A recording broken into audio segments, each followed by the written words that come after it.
But Peggy, I just want to start on this tragic note.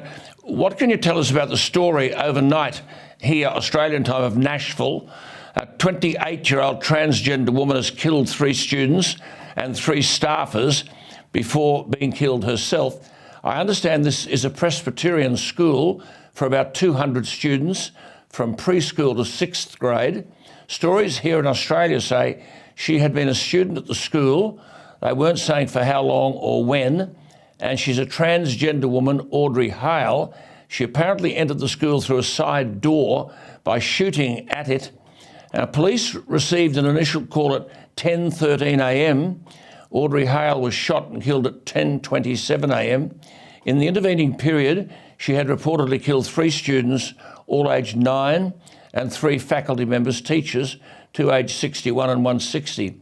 Reports say the woman lived with her father and mother. The mother apparently works for a church nearby. The father is self-employed. Peggy, a little bit of a long intro, but I just want to make that point clear for our viewers. Could I ask you by beginning, is there any significance in the fact that she's a transgender woman who apparently used these pronouns he and him and she? What can you tell us? Well, Alan, thank you for having me on, and thank you for covering something that is on the hearts and minds of all Americans today. And what a tragedy. And we see this far too often.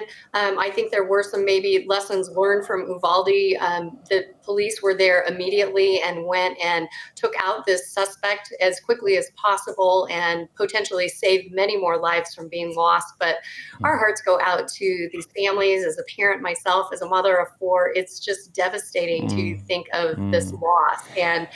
But there goes Joe Biden trying to politicize it, which is what the left does. Well, just on Biden, Peggy, before we go any further, look, I know we talk about this a lot, but we have to remember this bloke is the leader of the free world.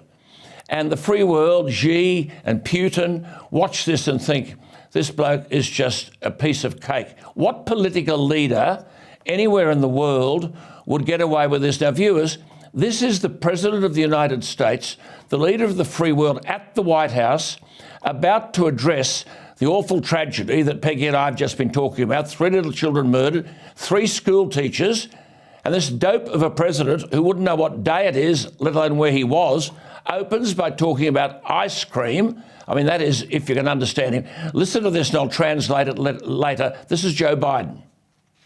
My name is Joe Biden. I'm Dr. Joe Biden's husband, and I ate Jenny's ice cream, chocolate chip. I came down because I heard there was chocolate chip ice cream. By the way, I have a whole refrigerator full upstairs. You think I'm kidding? I'm not. God. I just don't believe that. My name is Joe Biden. I'm Dr. Jill Biden's husband, and I eat Jenny's ice cream, chocolate chip. I came down because I heard there was chocolate chip ice cream. By the way, I have a full refrigerator, full upstairs. You think I'm kidding, I'm not. Peggy, what on earth do we make of that?